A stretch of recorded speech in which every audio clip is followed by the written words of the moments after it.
আবার দাঁড়াতে হবে, উঠতে হবে। এই বিশ্বাস আমাদের মাঝে আছে না নাই? আচ্ছা, আমরা হলাম মুসলমান। আর কিছু আছে কাফের, তারা বলেছে না, খাও পিও মজে করো, মরনে কে বাদ কোই জিন্দগি নেই, এটাই শেষ, মরে গেলে আর উঠে যাবে না, শেষ। তারা বলে কি দেখেন, কোরআন বলছে وقال الذين كفروا أئذا كنا ترابا وآباؤنا أئنا لمخرجون। কাফেররা প্রশ্ন করছে আমাদের নবী, হে মুসলমানদের নবী, তুমি যদি সত্যি নবী হয়ে থাকো তাহলে আমাদেরকে জবাব দাও, আমরা যখন মরে ভূত হয়ে যাব, আমাদের 14 গোষ্ঠী যখন মরে ভূত হয়ে যাবে, তখন কি আদৌ সম্ভব যে আল্লাহ আমাদেরকে আবার জীবিত করবেন? এটা কেমন করে সম্ভব? এটা হতে পারে না। এর কারণ, আচ্ছা বলেন তো আলীগঞ্জের ভাইরা, কবর থেকে কোনো লাশ উঠে চলে এসেছে, বাসায় কথা বলেছে এসে, এবং কখনো হয়েছে? হয় নাই। তারা বলে, is it really possible that Allah will resurrect us again? এটা কেমনে সম্ভব? মরে গেলে সব শেষ, দ্য ম্যাটার ইজ ক্লোজ, আমরা আবার কেমনে উঠবো? আল্লাহ 3টা জবাব দিয়েছে। কয়টা জবাব? এক, আল্লাহ বলছেন নবী বলে দেন, কুলিল্লাহু ইউহয়িকুম সুম্মা ইউমীতুকুম সুম্মা ইয়াজমাউকুম ইলা ইয়াউমিল কিয়ামাহ লা রাইবা ফীহি ওয়ালাকিন্না আকসারান নাসি লা ইয়ালামুন। আল্লাহ বলছেন নবী বলেন, জীবন দিয়েছে কে? বলেন না, জীবন দিয়েছে কে? মরণ দিবে কে? আল্লাহ বলছে, আমি জীবন দিয়েছি, আমি মৃত্যু দিলাম, আবার আমি আল্লাহ তাআলা নিজেই কিয়ামতের ময়দানে সবাইকে ছোট্ট একটা ফুৎকার, যেটা হবে ভয়ঙ্কর, ট্রাম্পিট, সাইলেন্ট, বিশাল বড় একটা আওয়াজের মাধ্যমে একটা আওয়াজ হবে, পৃথিবীর সমস্ত মানুষ আবার আল্লাহর সামনে জীবিত হয়ে দাঁড়িয়ে যাবে। এটা হচ্ছে দাঁড়াতে হবে, অবিশ্বাসের কিছু নাই। 2 নম্বর জবাব দেখেন, আল্লাহ কত সুন্দর জবাব দিচ্ছেন। আচ্ছা মনে করেন আপনি একটা অফিসে চাকরি করেন,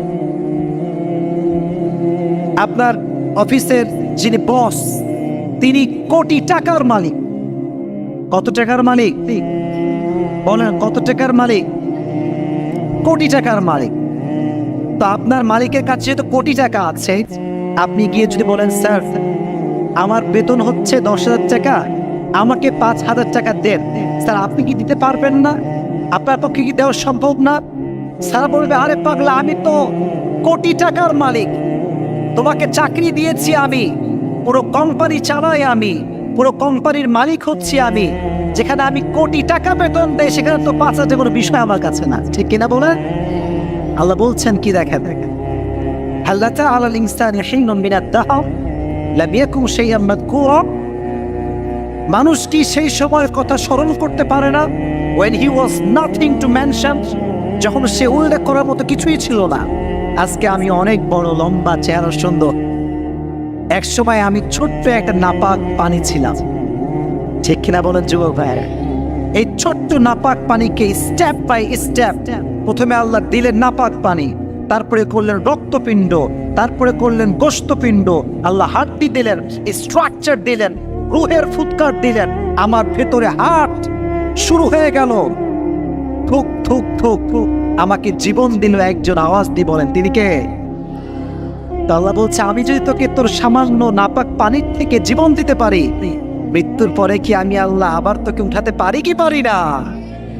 2 নম্বর জবাব শেষ। 3 নম্বর জবাব দেখেন, আল্লাহ লজিক দিচ্ছেন। লজিক, লজিক বোঝেন? লজিক মানে হচ্ছে যুক্তি। লজিক মানে কি? যুক্তি। আল্লাহ বলছে, কি সুন্দর কথা দেখেন, আমি তাফসীর করছি, কথাগুলো ভালো করে বুঝবেন। আচ্ছা, আমাদের মাথার উপরে, একদম উপরে ওইটা কি আছে বলেন তো?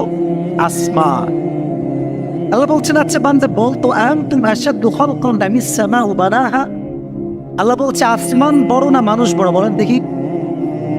বুঝি নাই। মানুষ বড় না আসমান বড়? জমিন বড় না মানুষ বড়? মাশাআল্লাহ, জমিন বড়, আসমান বড়। আল্লাহ বলছে, আচ্ছা বলতো, আসমান সৃষ্টি করা কি কঠিন না তোকে সৃষ্টি করা কঠিন? বান্দা বলছে, আল্লাহ আসমান তো অনেক বড়, হিসাবে তো আসমান সৃষ্টি করা কঠিন হওয়ার কথা।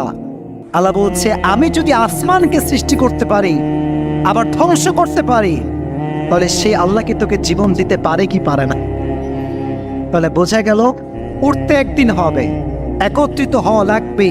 এখানে কোনো হিসাব কিংবা আমাদের এখানে কোনো প্রকার দ্বিধাদ্বন্দ্ব বা চুক্তি দেওয়া বা অস্বীকার করার কোনো ওয়ে আমাদের কাছে আজ থাকতে পারে।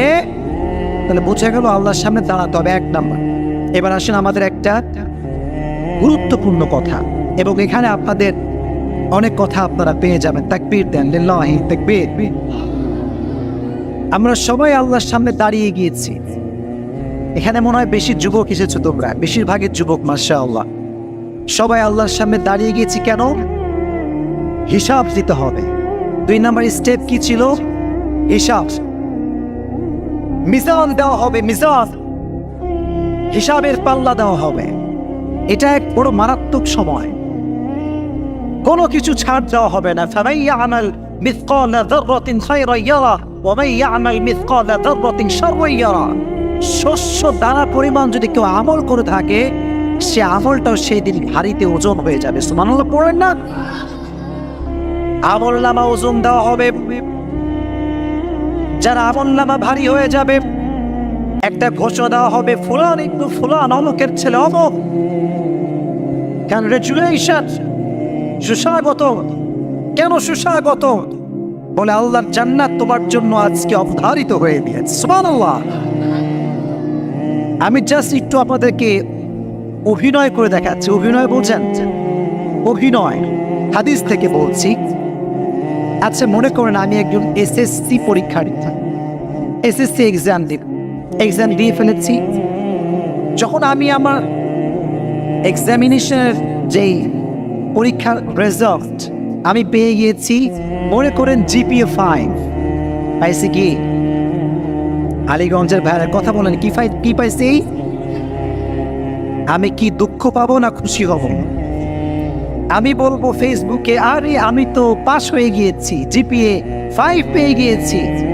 কাগজ নিয়ে সবাইকে দেখাবো, ভাই I got GPA 5. Do you know that? আমি GPA 5 পাইছি ভাই, জানেন? সবাইকে বলবো। Yeah, the matter is like that. কিয়ামতের কঠিন ময়দানে যখন কারো হিসাবের নেক আমলটা ভারী হয়ে যাবে, সে আমলনামা যখন ডান হাতে পাবে, সে একটা চিৎকার দেবে, হ্যাঁ উমকরাউ কিতাবিয়া, হ্যাঁ উমকরাউ কিতাবিয়া। তার একটা খুশির চিৎকারে আশেপাশের সব মানুষ তার কাছে চলে আসবে, এসে বলবে, ভাই হোয়াট হ্যাপেন্ড? কি হয়েছে তোমার? Why you are shouting? এত আওয়াজ করছো কেন? বলছে, আরে ভাই দেখেন, আমি তো জান্নাতে যাওয়ার সার্টিফিকেট পেয়ে গিয়েছি। জোরে সোরে সুবহানাল্লাহ পড়তে পারলেন না? আমি কিন্তু চিত্র বলছি, নকশা। এটা চিত্র, এটা নকশা, এটা এইরকমই হবে।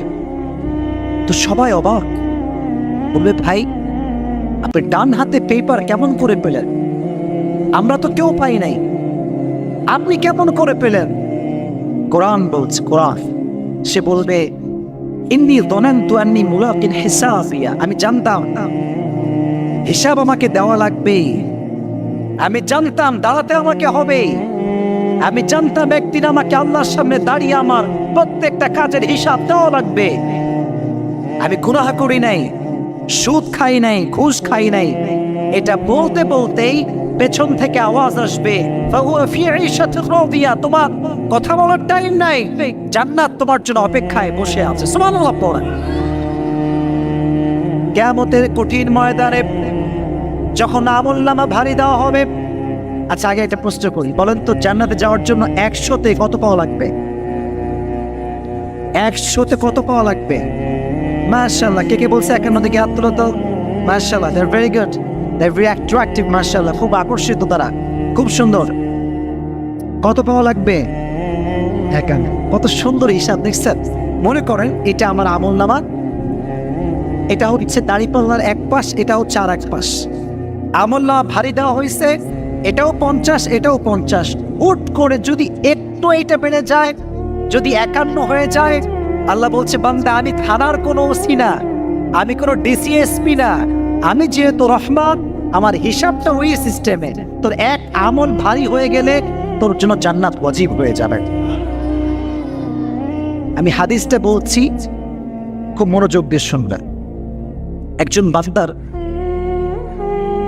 আমলনামায় হিসাব দেওয়া হবে, হঠাৎ করে সে দেখবে এরকম এরকম করছে, এটাও স্টেবল না এটাও স্টেবল না, দুইটাই সমান হচ্ছে না, একবার উপরে উঠে একবার নিচে নামে, হঠাৎ করে আটকে গেছে, দুটোই সমান, না জান্নাত না জাহান্নাম। টেনশনে পড়ে যাবে, আয় হায় এটা কি হলো আমার সাথে, কি হচ্ছে আমার সাথে। হঠাৎ করে একটা বাতাস আসবে, বাতাস এসে তার আমল নামাকে ভারী করে দিবে, জান্নাতের ফয়সালা হয়ে যাবে। সে বলবে এটা কেমন করে সম্ভব, এটা কি হলো? পেছন থেকে জবাব আসবে, এটা তোমার চরিত্র তোমাকে আজকে জান্নাতের অধিবাসী বানিয়ে দিয়েছে। চরিত্র বড় দামি জিনিস। আমরা মনে করি নামাজটাই ইসলাম, দাড়ি ইসলাম, জুব্বা পড়লে ইসলাম। নো নো নো নো, চরিত্র যার ভালো তার সবকিছু ভালো। আর একজন মানুষের চরিত্র জাস্টিফাই করার সবচেয়ে বড় মাধ্যম হচ্ছে তার বউ। বড় মাধ্যমটা কি বলেন তো ভাইয়ারা? বউ, ওয়াইফ। নাকি ওয়াইফ মানেও বোঝেন না আপনারা? বউ, যার বউ বলবে yeah my husband is good person, yeah he is really good person.